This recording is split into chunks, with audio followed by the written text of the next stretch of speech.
Hello guys, how are you? I'm Hardeep Singh. Welcome back to your own YouTube channel. IELTS updates and recent exams. For more updates related to recent IELTS exam writing test topics, listening, reading, practice test, and speaking, you got guesswork. Please, guys, participate in everyday listening and reading practice test to achieve your desired band score in your actual IELTS exam. Please hit the like and subscribe button. Press the bell icon for the upcoming notifications. Don't forget like, subscribe and share my YouTube channel and my Facebook page, IELTS updates and recent exams. Part 1. You'll hear a conversation between a car insurance agent and customer. First, you have some time to look at questions 1 to 6.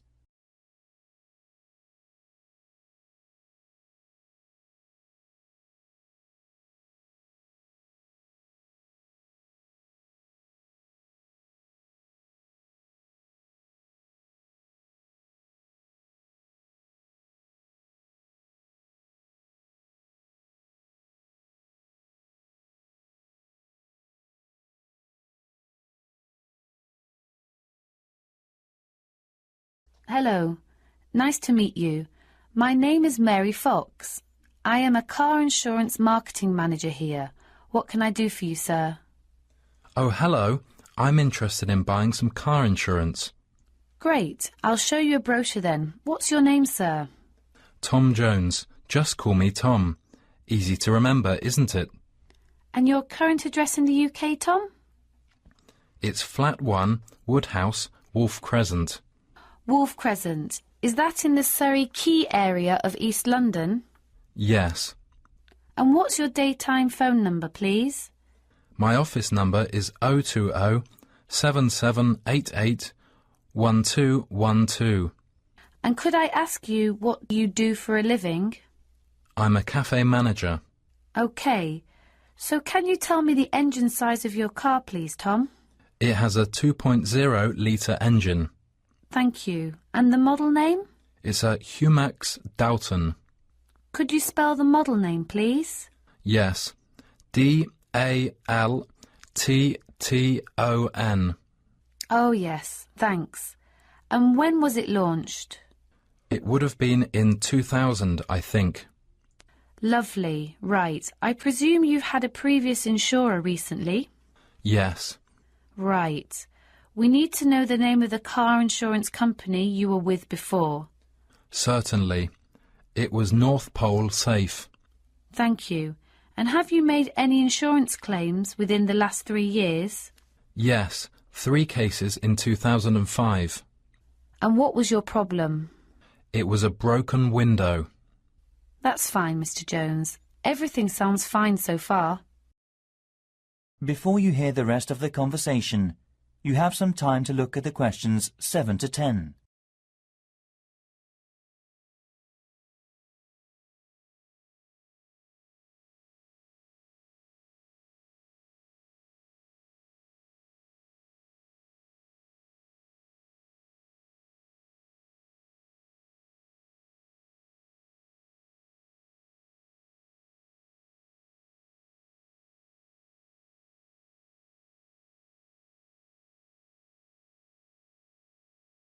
And will you include any other drivers on the insurance?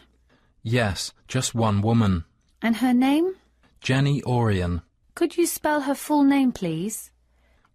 Jenny Orion. That's JENNYORION.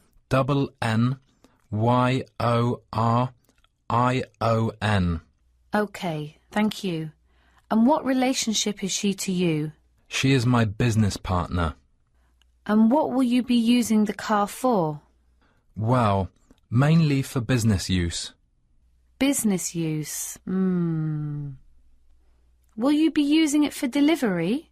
Yes, always. Anything else? No, that's it. And finally, when would you like to begin the insurance? I need it from the 1st of February. Right. Could I check the tick box on the computer now? Yes, go ahead. And that comes out at £700 per year.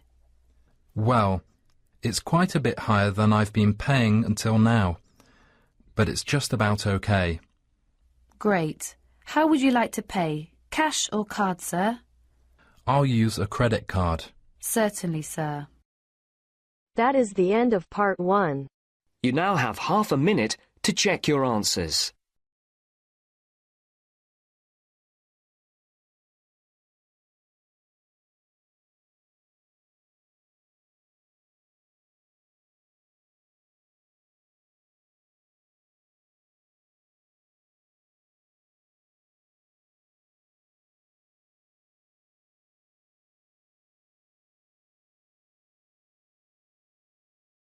Now turns to part 2. You'll hear a tourism programme. Tourism Information Centre in Bath City. First, you have some time to look at questions 11 to 17.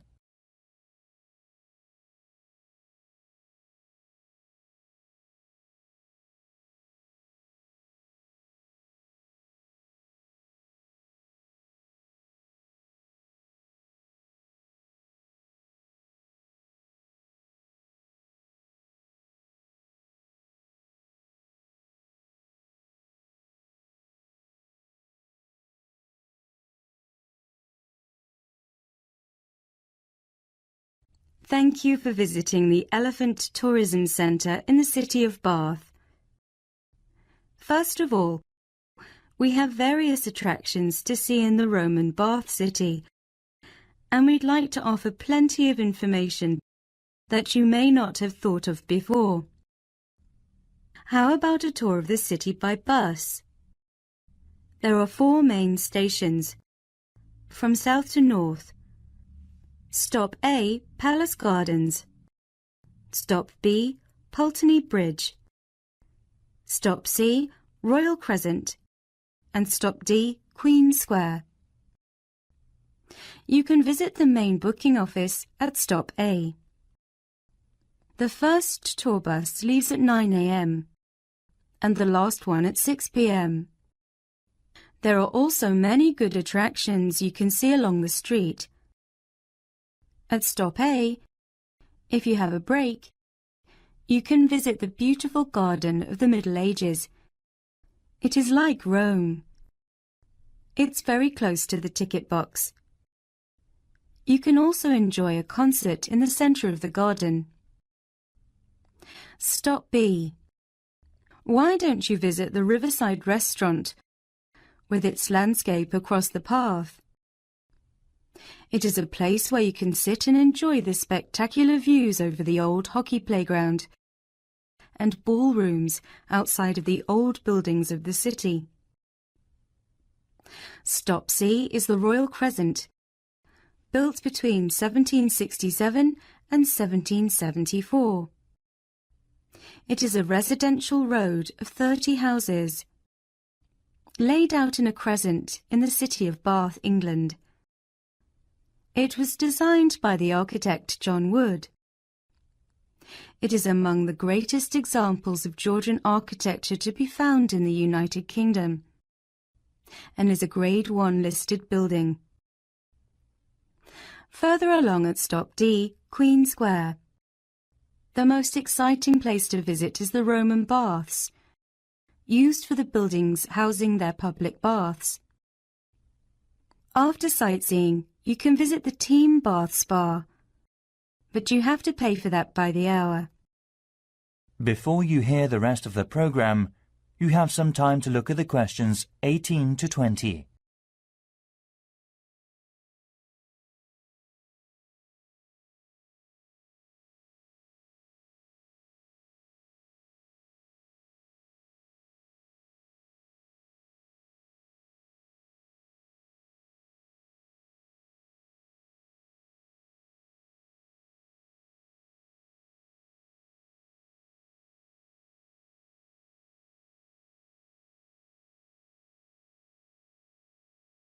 Besides, there are city boat tours.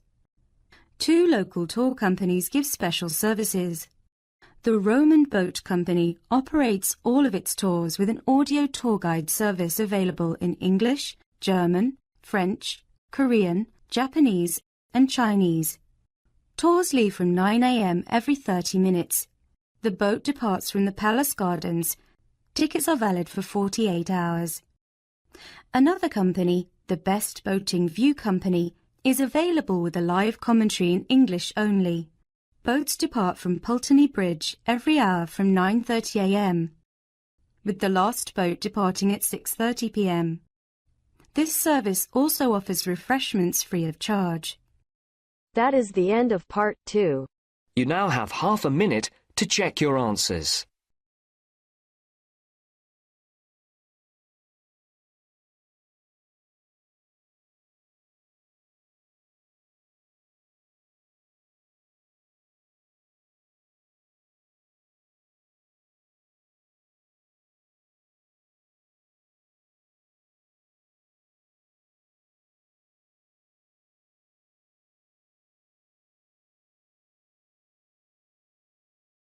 Now turns to part 3. You will hear a talk between a tutor and a student. First, you have some time to look at questions 21 to 30.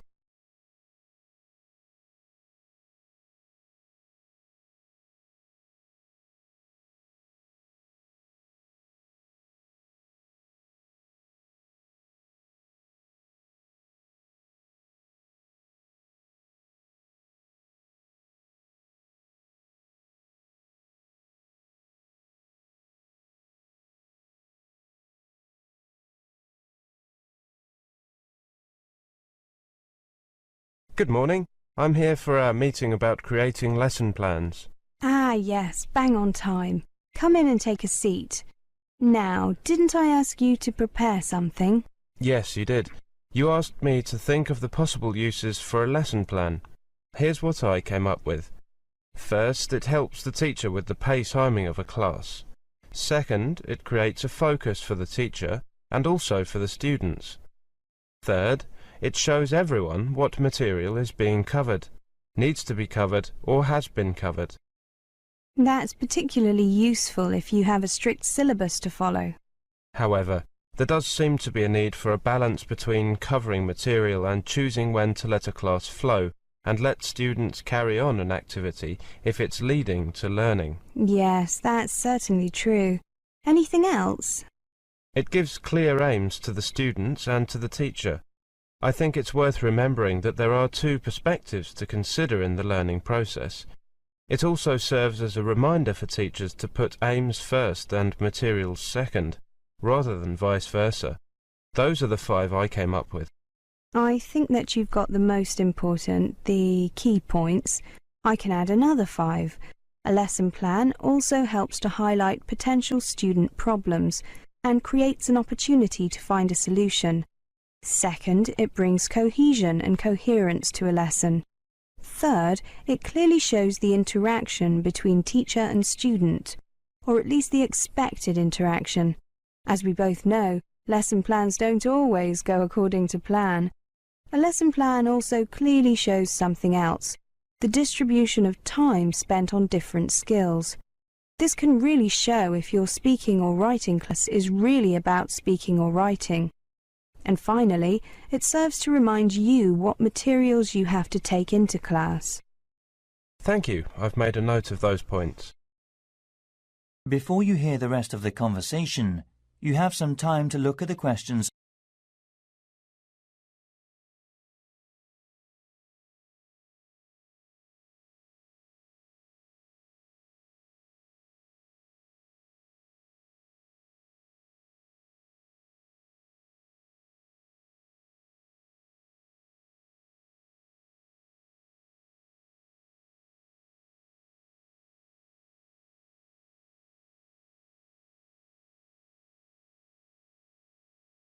Take a look at this incomplete lesson plan. Do you have any ideas about what could be added to each section? Let's see.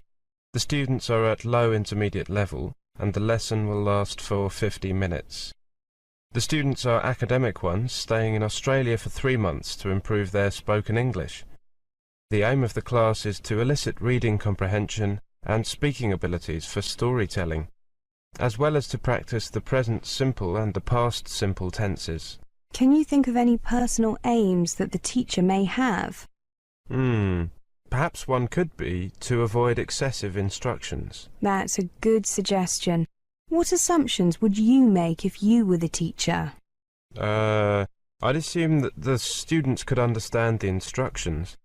The topic is extreme sports. Perhaps I'd assume that they do not understand some of the vocabulary related to those sports. For example, the difference between mountain climbing and rock climbing. So that would qualify as an anticipated problem. Yes, it would. And what solutions would you suggest? Solutions. Perhaps one solution would be to elicit the difference from students via questioning. Yes, that would work. Given their level, the students should be able to provide some answers to that, using fairly basic vocabulary. At the bottom, you can see a list of aids: textbook, blackboard, chalk eraser, pictures of rock climbing and mountain climbing. The pictures will help to explain the vocabulary. A picture dictionary can be very useful in such situations. By the way, when I write the name of any textbooks I'm using, would you suggest that I add some details? You mean like the publisher and page numbers? Yes. I would certainly note down the page numbers. It's probably a good idea to add the author, but probably not necessary to add the publisher. Mind you, if other people are going to see your lesson plan, it might be a good idea, because they might want the book themselves. Knowing the publisher makes it easier for them to find it. Do you recommend keeping lesson plans? Having stored plans for years, it has become clear to me that no two classes are exactly alike, and this limits the potential for recycling lesson plans. However, one suggestion I can make is that you keep your ideas rather than necessarily the whole plan. These can be kept on postcards that are organised by topic, perhaps with cross-references for level, skill or structure, and then kept for easy access. This is really easy if you do it on a computer. Can you recommend any books for helping creation of lesson plans? My favourite book is Lesson Plans from Nothing by John Davis. You can get it from the bookstore on campus. If you're interested in knowing how others do their lesson plans, or just simply need a lesson plan now, because you have no time, try these websites. That looks like a useful list. Thank you very much. That is the end of part 3. You now have half a minute to check your answers.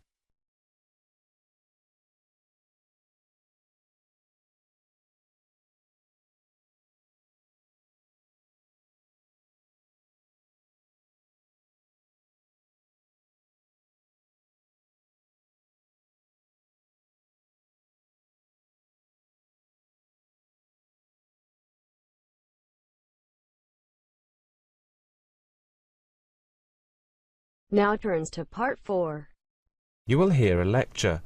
First, you have some time to look at questions 31 to 40.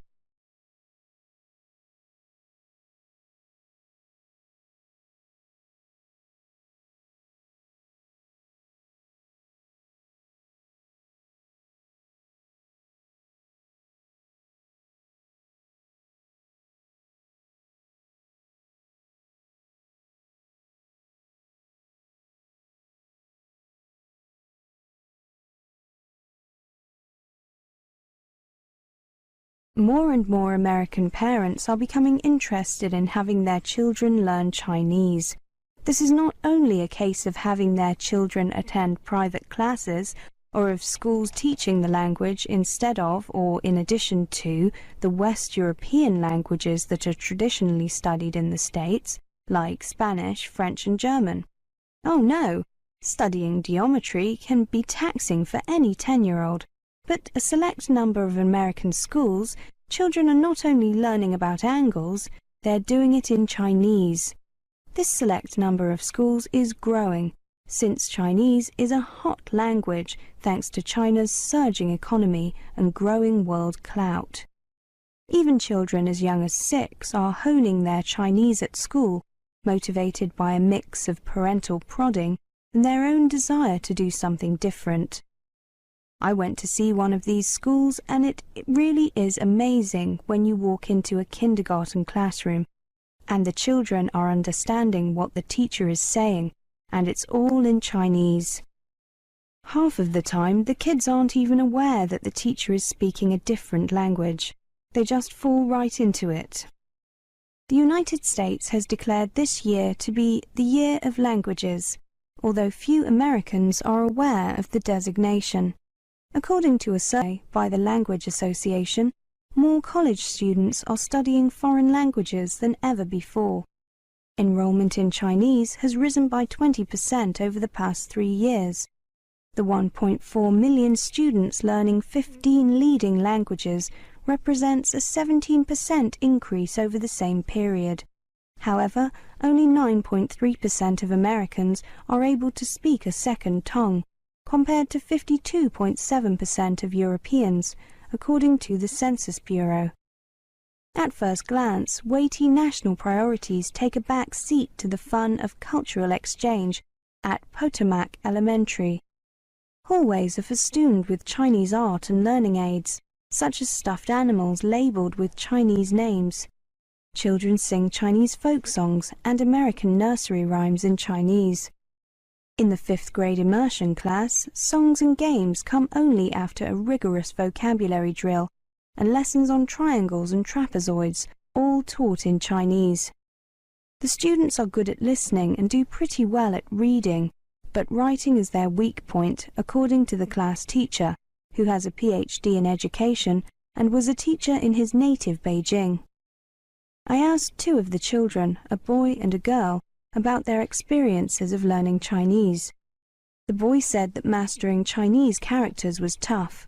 When I asked why, he said that he finds the writing particularly hard because you have to do the strokes in the right order. The girl said that learning Chinese is cool and that she is starting to catch on to the complex writing system of characters that contain elements of meaning and sound. She pointed out that it is quite different to English because there's nothing like letters to refer to. However, she noted that she can remember how to write Coca-Cola in Chinese because it has a lot of little boxes that refer to a mouth. This visual aspect of Chinese characters and how it influences children when they are learning the language is a theme I'll return to later. Even though it is clearly the parents who are pushing for more Chinese classes, my research revealed that they are not usually pushing their children too hard, which I think is a good thing. Parents of the kids say they are loath to plan careers for 10-year-olds. To quote one of them, "Even if my child doesn't use her Chinese going forward, she's learned so much about another culture."